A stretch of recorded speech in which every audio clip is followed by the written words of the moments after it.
If you want power, influence, and control in the game of life, there is one rule you must burn into your mind so deeply that it becomes instinct: never reveal your intentions. In the world of strategy, people are not neutral observers.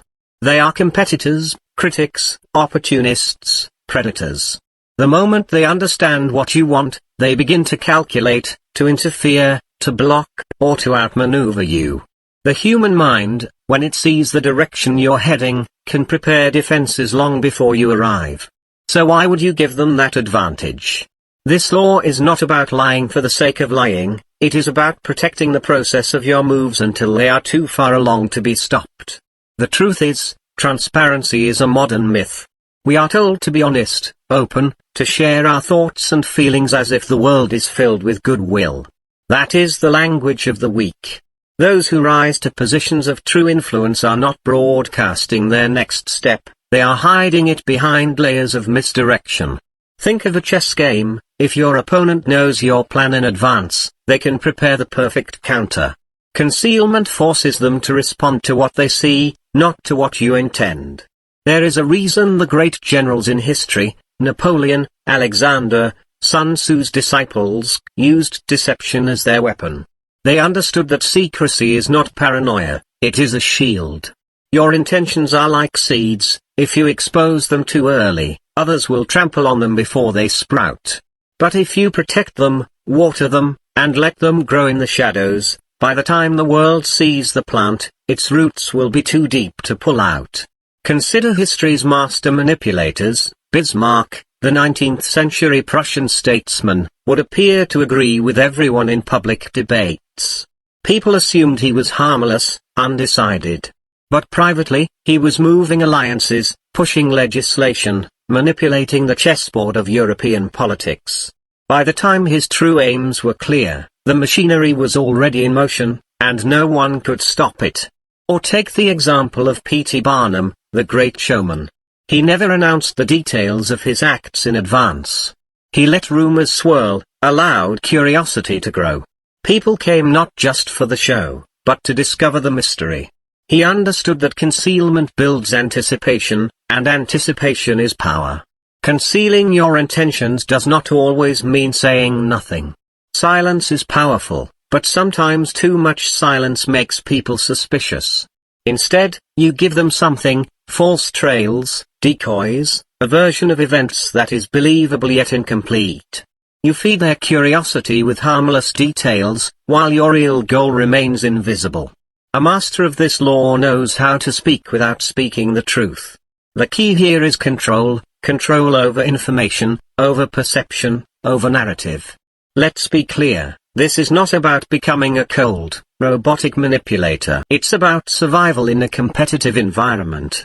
Even in personal relationships, revealing too much too soon can create unnecessary resistance. Tell someone exactly what you want from them, and they might hesitate or push back. But if you guide them gently, allowing them to think they are moving of their own free will, you remove their defenses. When I say conceal, I am also talking about pacing. The most dangerous thing you can do is to reveal your full ambition in the opening move. The moment you declare your end game, you become predictable. The predictable player is the defeated player. Instead, think like a card player in a high-stakes game. Show just enough to keep people engaged, but never enough to reveal your full hand. Give them a pattern they think they understand, then break it at the decisive moment. In war, this takes the form of feints and diversions. In business, it's misinformation, controlled leaks, quiet preparation behind the scenes. In personal ambition, it's wearing the mask of humility while quietly building the network, skills, and resources you need to strike. But be warned, concealment is a skill, and like any skill, it must be refined. Too much secrecy, and people begin to distrust you automatically. The art lies in blending openness and mystery in just the right measure. Show them a small truth to hide a greater truth. Offer them a distraction so they stop digging for the core. This law also has a psychological advantage: you rob your enemies of certainty. Humans fear the unknown. If they cannot read you, they cannot predict you, and if they cannot predict you, they cannot prepare for you. This uncertainty keeps them on the defensive, and the defensive player always loses momentum. I often tell people, your words can be weapons, but silence, or misdirection, is a fortress. The problem with most people is that they mistake emotional honesty for strategic wisdom. They feel something, they say it. They want something, they declare it. They think this makes them authentic. In reality, it makes them vulnerable. Power is about timing. You do not reveal what you want until revealing it cannot harm you. When the deal is signed, when the enemy's army is cornered, when the relationship is already secured, that is when you can show your cards, because by then, the outcome is inevitable. In the age of social media, this law is more important than ever. People overshare, broadcasting their every thought and plan to the world. This is a gift to anyone who might want to sabotage them. The truly powerful use the opposite approach. They appear open, but the real moves happen where no camera can see. They reveal only what strengthens their image, never what would weaken their position. You may ask, if I conceal my intentions, will people think I'm deceitful? The truth is, most people don't notice. They are too busy thinking about themselves.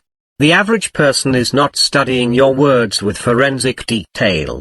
They believe what they see, and they rarely see the whole picture. That's why you can give them fragments, hints, and stories that keep them satisfied while you work in the shadows. There will be times when people try to force you to reveal your intentions. They will press, they will prod, they will corner you with questions. Your job is to master the art of answering without answering. You can be vague, you can redirect the conversation, you can answer with a question of your own. Remember, every time you resist revealing your full aim, you preserve your advantage. I want you to remember this above all, the power of surprise is your greatest weapon. And surprise can only exist if your intentions are hidden. By the time they realize what you were doing, it should already be too late for them to stop you. Concealment is not cowardice, it is the patience of a predator, the discipline of a master strategist, the wisdom of those who understand that the game is not won by those who shout their plans from the rooftops, but by those who quietly shape the battlefield in their favor. The moment you reveal your hand too early, you turn the game into a fair fight. And in the world of power, fair fights are for those who can afford to lose. You cannot. So, the next time you feel the urge to announce your plans, pause. Ask yourself, who benefits from this knowledge? Will revealing it strengthen me, or will it strengthen them? If there is any doubt, conceal it. Let your moves be felt before they are seen. Let your victories be undeniable before they are explained. In doing so, you will step into the ranks of those who play at the highest level, the invisible architects of reality, the ones who move the world without the world realizing who is moving it. Conceal your intentions, and you control the game. Reveal them too soon, and you become a pawn in someone else's. The choice, as always, is yours.